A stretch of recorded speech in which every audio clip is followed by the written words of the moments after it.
everyone, and welcome to another Fresh Fiction Video Book Club. I'm Samantha T, and today's guest is Susan C. Shea, and we are looking forward to talking about her on all of her different mysteries and the ideas that she comes up and pulling these things together, and of course, all things French that she throws into the series. Susan, so good to see you today. It's nice to be here. Thanks, Samantha. Well, Susan, let's kick this off for some of our readers and listeners who might be new to you. Tell us a little bit about yourself and how did you first get started writing? I had a long career in nonprofit work before I started to write fiction. And I worked for colleges and universities, and I headed an science institute. So I really, even though I'm not a scientist, um, but I had a long history of other kinds of work. And I always wrote. Before all of that, I was a reporter, freelance, and then reporting for a daily newspaper, still doing freelance stuff. And then I volunteered to work as a publicist for a classical music and dance festival near me. I loved the work, I loved the people. And one of the colleges that had participated in this asked me if I would become their public relations, public affairs, pretty much everything, a small college. And I took the job and I never looked back. I really love it and loved it. And there was a lot of writing involved. So it's not as though I started writing after I left that career. I was writing all the time. Um, so that was the background before I decided I got my nerve up and I decided to quit my day job and try to be a fiction writer full time. Well, that's a very different style of writing, though, going from journalism, being a publicist to go to fiction. Well, I'll tell you the truth. There are times when you're writing, you're doing fundraising or public relations or crisis communications for a university, when maybe a little fiction creeps in the edges, just try to keep things, going. But actually, it is wonderful. I already had a good imagination. I read like crazy, read mysteries and other kinds of fiction. So it wasn't really as though this was a brand clean slate with me. I really had been just so inspired by people like Sue Grafton and a lot of the women writers of crime fiction who were just coming into their own in those days. Sarah Paretsky, one of the founders of Sisters in Crime. Um, so I kind of eased into it. I would say became a member of Mystery Writers of America, went to events every month and heard how people were building their books and what they were doing. So I think I kind of eased into the water on it. And what is the inspiration for your different stories? Are you coming up with the fundamental plot line and here's the murder that is the inspiration, or is it more the characters, the setting? What is it that kind of spurs that initial idea? Well, the first series I did, which is still in print, the Danny O'Rourke series, is pretty much based factually, or let's say its roots come from the work that I did as a fundraiser and my real serious interest in art. And I live in the San Francisco Bay Area, and she lives in the San Francisco Bay Area. And she gets to travel to some of the places that I have always loved in the United States, like Santa Fe and Manhattan, New England in the spring. So that it's really setting and character, um, definitely. And then I think about it, like in that series, I thought a lot about the art or the secondary art market, which had been flooded with money by the time I started writing seriously in the early 2000s. A lot of it not so legit. And so I decided to choose three different ways in which art plus money equals crime in the secondary art market. So that kind of was a natural development of my interest. But then, of course, I love France. And I've been to France many times. I have friends in France. And I just decided I wanted to I wanted to write it. I have a lot of friends who are writers and who, people like Kara Black, um, and other people who write and set their mysteries in France already. So I knew I had to find a place that wasn't Paris, that wasn't glamorous, it wasn't Provence. All of those places are kind of taken by very good writers. But I had friends from here who, on this whim, sold everything that they had here and moved to a tiny hamlet in Burgundy. And I went to visit them, and really, they're good storytellers themselves. Watch them learning how to integrate themselves into this tiny French village. Um, and that was the inspiration for the French stories, because it's a part of Burgundy that is just absolutely flooded with gorgeous chateaus and wonderful history. But it isn't very much written about because it's not really a tourist mecca for the most part. And I think that's one of the other things with these stories that's so enjoyable, in that the setting and the village is so critical in creating that atmosphere, and it's almost its own character in some way, and bringing all these different nuances as Ariel is then adjusting to life in France, and specifically the different village. I think you're really onto something, and I'm be curious about some of the other people who are listening.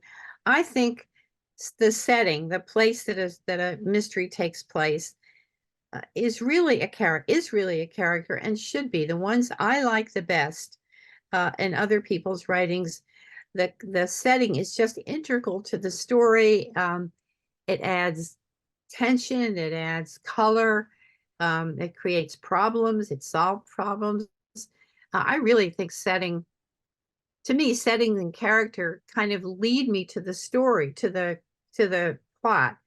I start from there, Mhm. and then the plot tends to come after that. So it's like, if you've ever read Deborah Crombie's wonderful long running series set in London, um, she Deb really loves London, and she goes there a couple times a year and embeds herself in a neighborhood and walks and eats the food and listens to the sounds.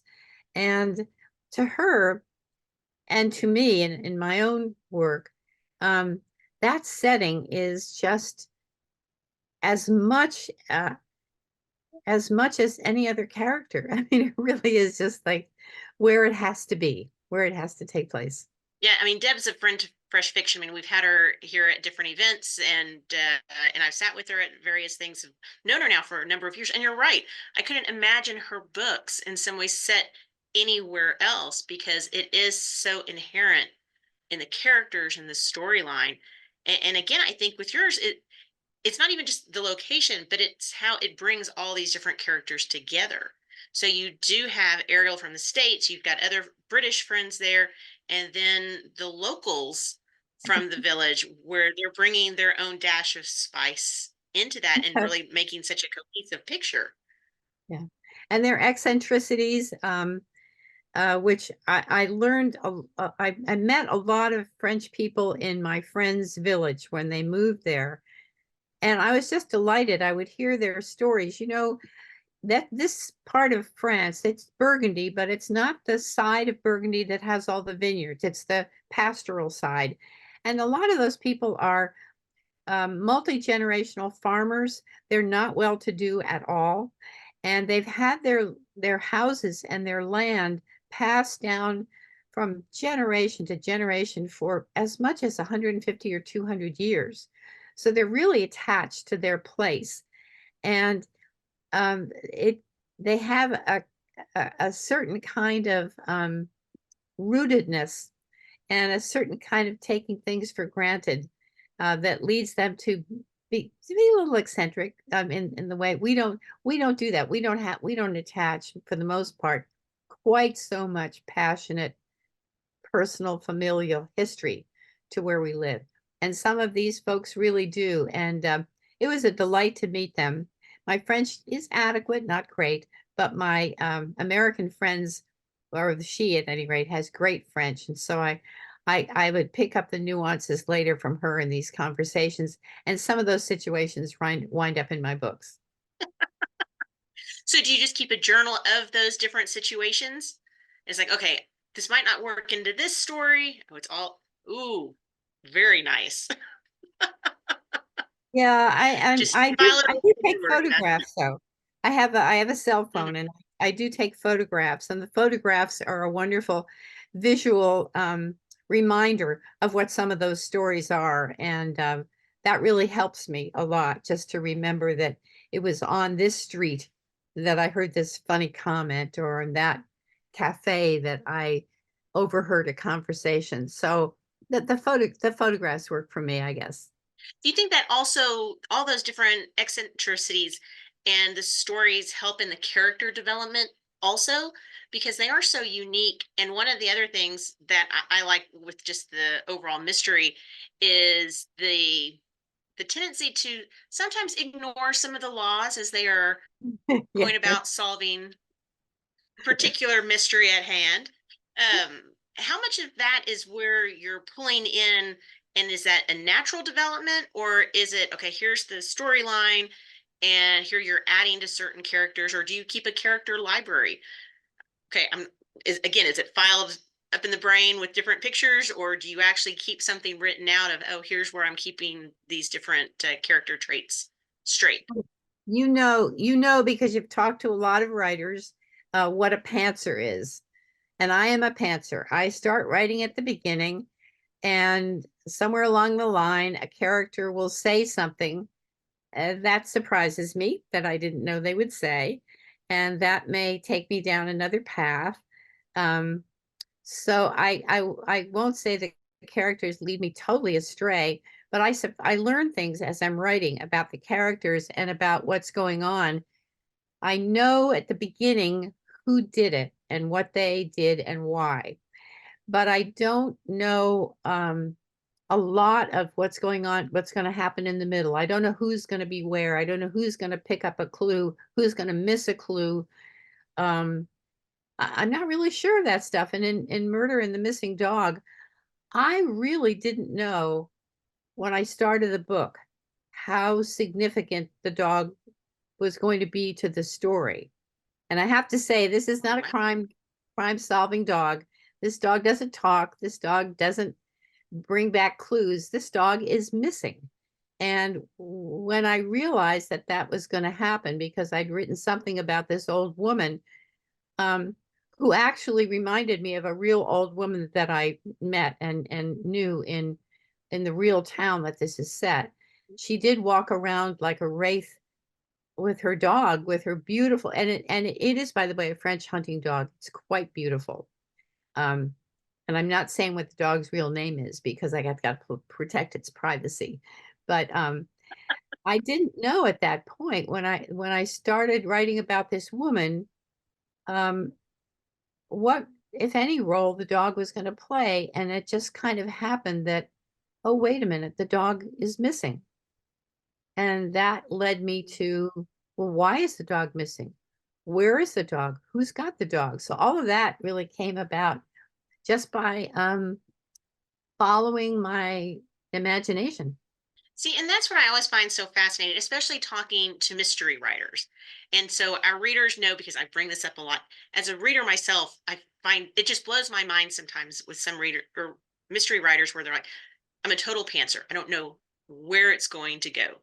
So I'm reassured that you have the big points pretty much kind of settled, but then how much you're then developing along the way, and discovering it essentially as you go along. There's reassurance in that, Well, actually, but also the level of freedom. right. What actually, I have a lot of writer friends, many writer friends, and what we tend to say, like Reese Bowen says this a lot, and um, Cara Black says it, and Katrina McPherson says it, and all my friends, is that if you're writing and staying in the moment, and you learn something, that means you're excited, more excited, and more engaged in the mystery yourself. If you, I'm not a plotter. I'm not one of those people who writes outlines and stuff because that would take the excitement for me as the writer, who I want to know, but I want to be surprised.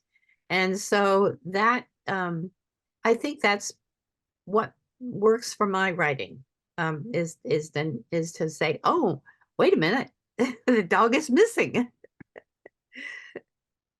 And I think when the authors have that kind of joy when they're going through the process, that comes across to us as the readers.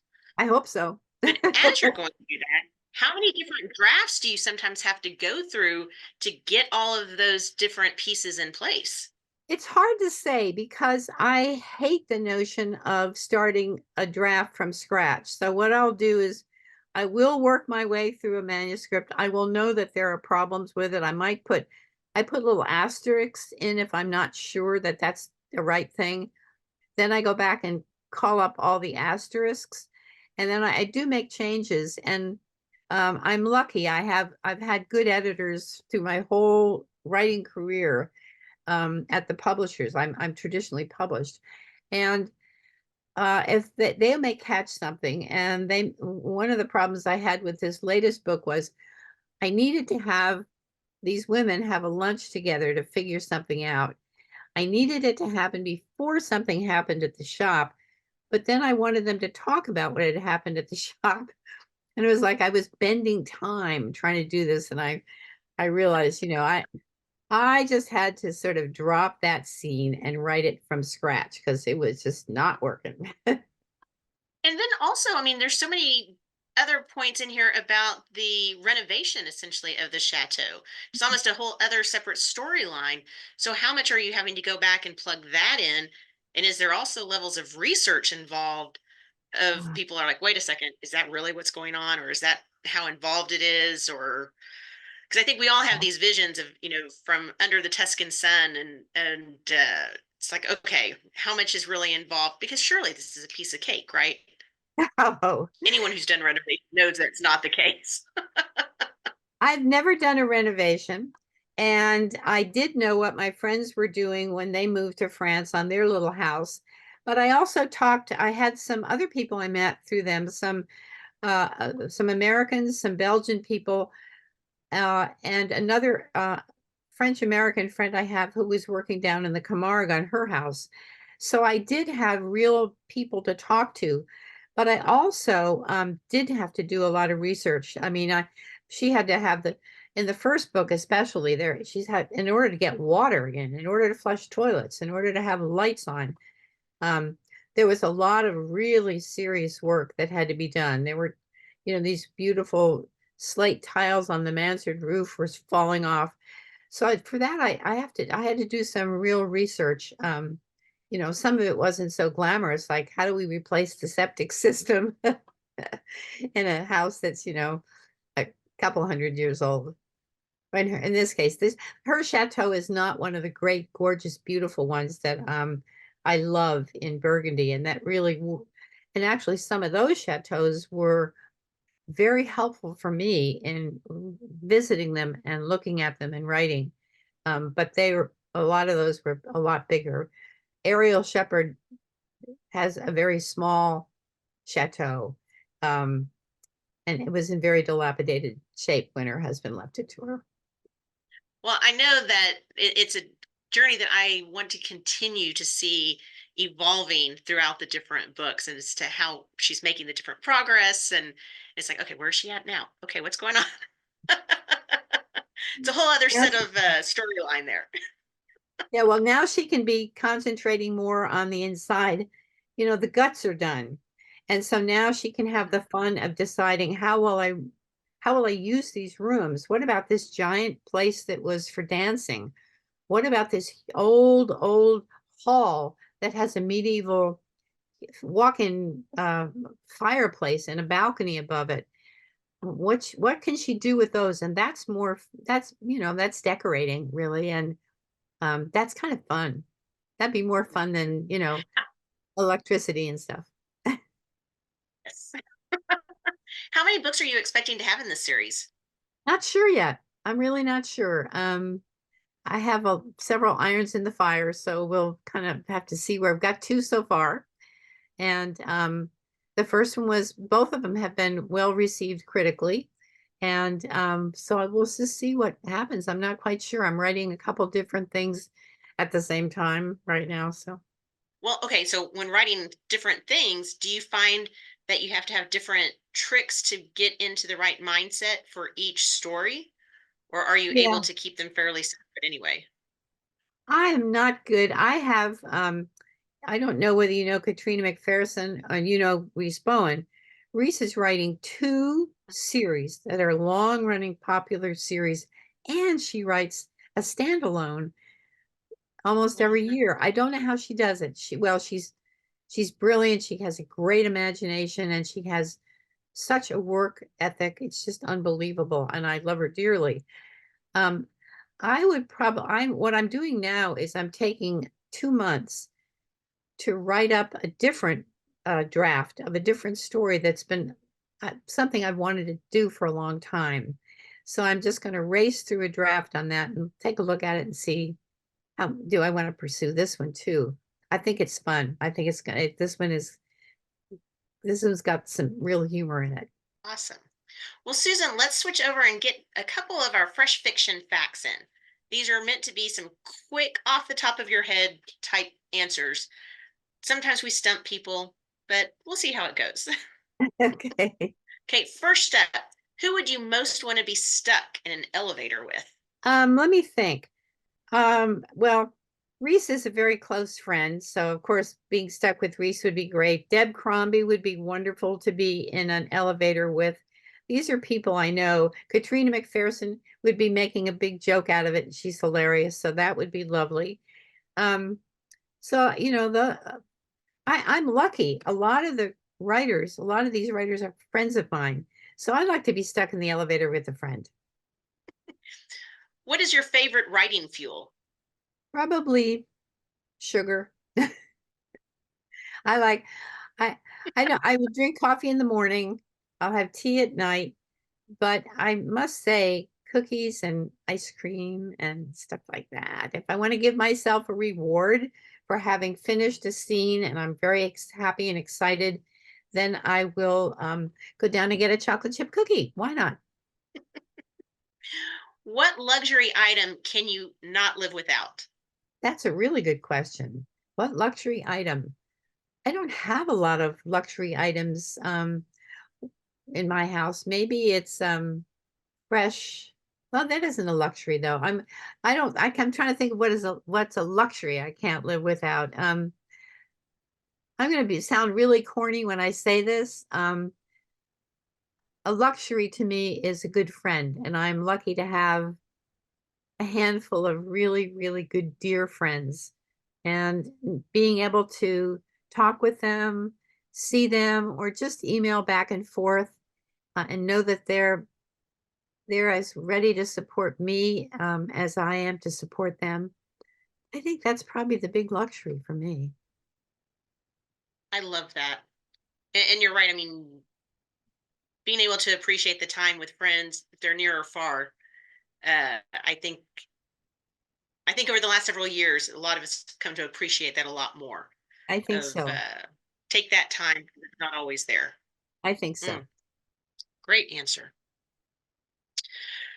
Um, okay, what is a clothing or accessory that everyone else hates but you secretly love? Hmm. I don't know who hates what clothing accessories.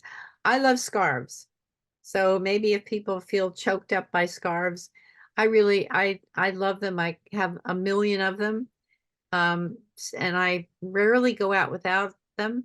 The back of my neck gets cold in a hurry, and then I feel cold. So that to me is, it doesn't feel tight. It just feels like makes things more comfortable for me. I don't know that anybody dislikes them though. I don't know. What I'm thinking, what do people really dislike? I don't know.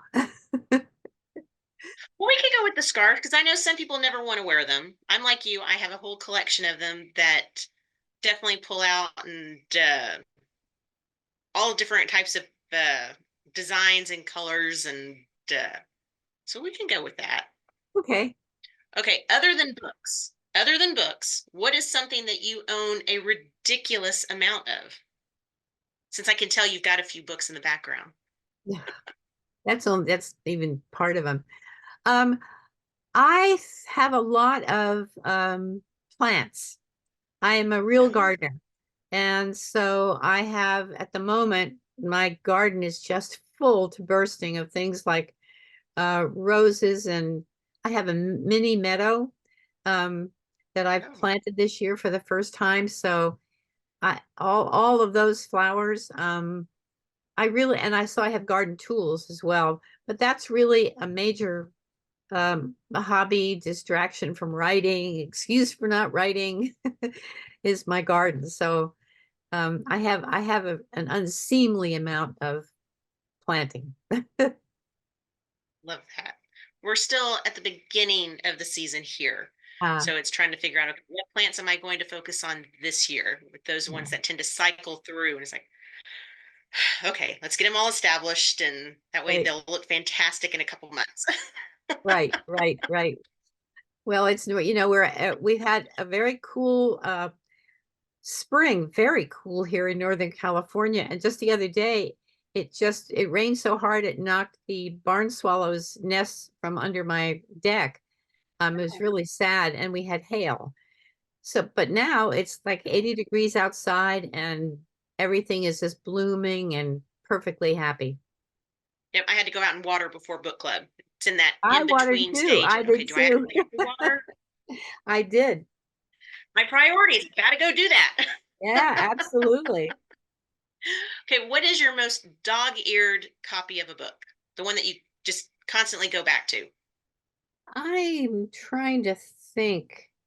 I guess if I go back in time historically, Sue Grafton's, I don't know if it would be any one in particular, but some of Sue Grafton's middle of the alphabet books when she'd really hit her stride. Um, I'm not sure which, I don't know which letter to give you, but I like her books a lot. They hold up for me in rereading. So that really is.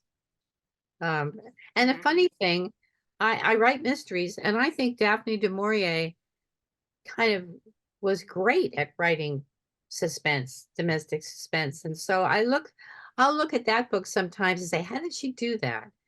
How did she, Mhm. how did she make me so nervous reading this scene?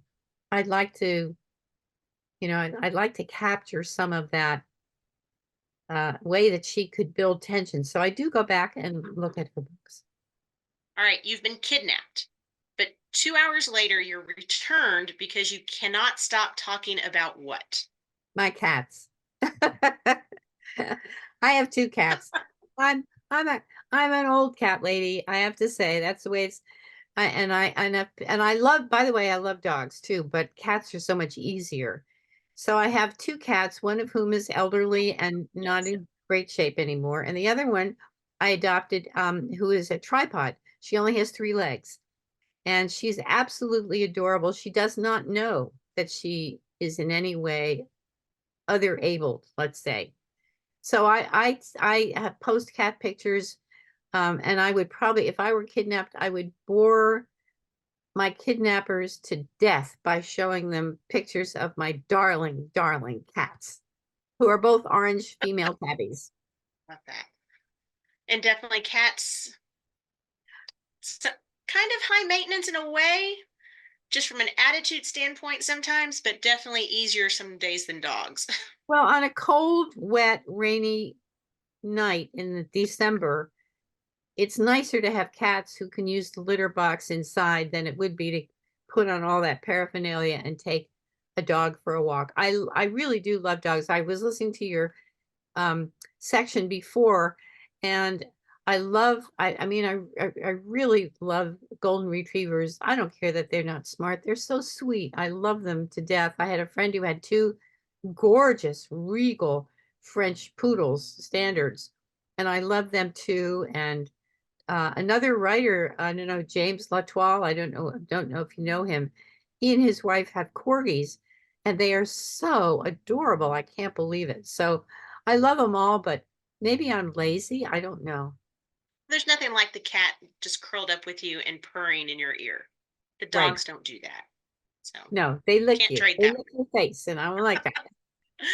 Would you rather go back in time to meet your ancestors or travel into the future and meet your descendants? You asked that question of Lisa, I because I was listening to that one too. You know, I would like to go back. I think there I have bits and pieces of family history, but not a great deal. And all the people who could share family history with me are gone.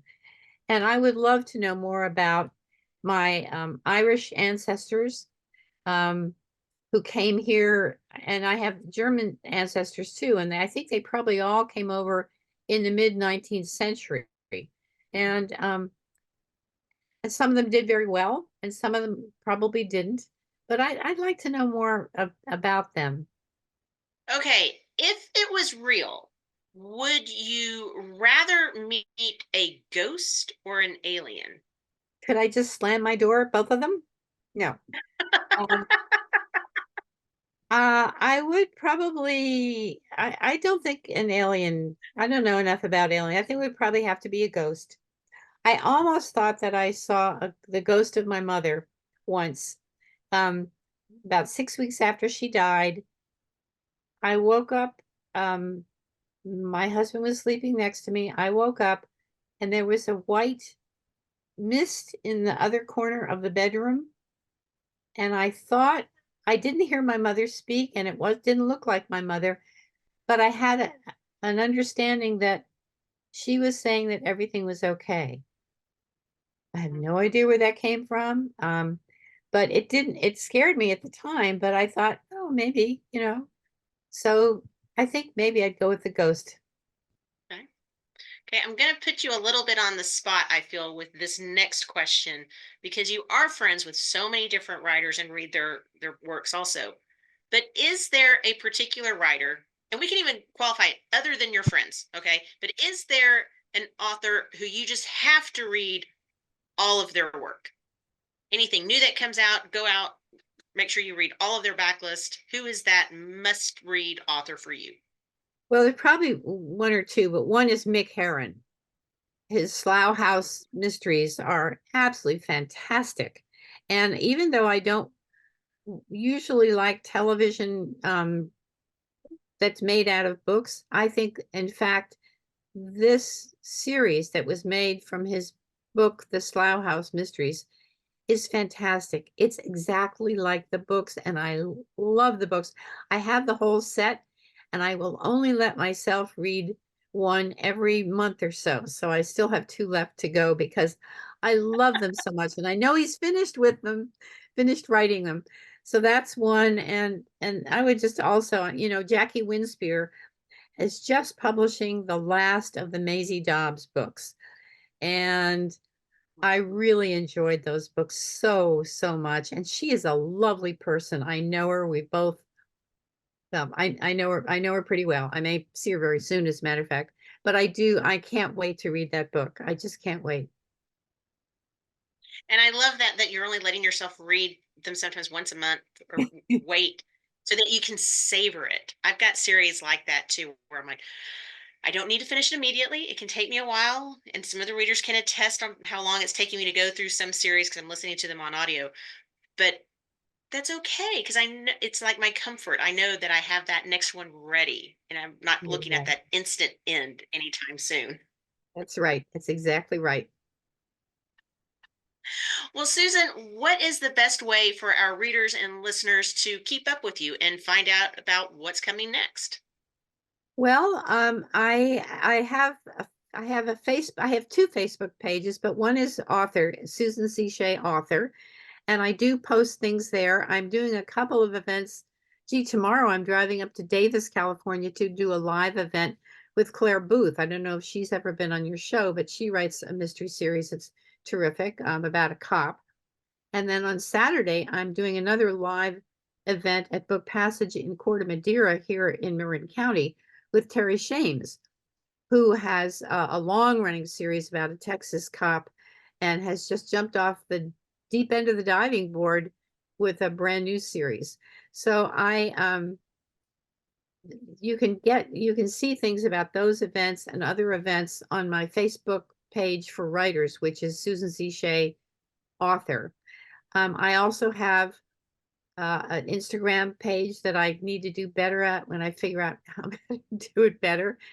And I have my own website, susancshay.com. And I'd love to have more people sign up for my newsletter, which they can do on the contact page of that. And I'm going to be doing a couple newsletters about chateaus in France, I think, pretty soon. Awesome. Well, Susan, thanks for joining us this evening, and everyone should definitely go check out the latest book in the Chateau in Burgundy series. Thank you. It's been a real pleasure talking with you. Great. Now stick around for some additional questions and happy hour with our readers. I will. Thank you very much for a great interview.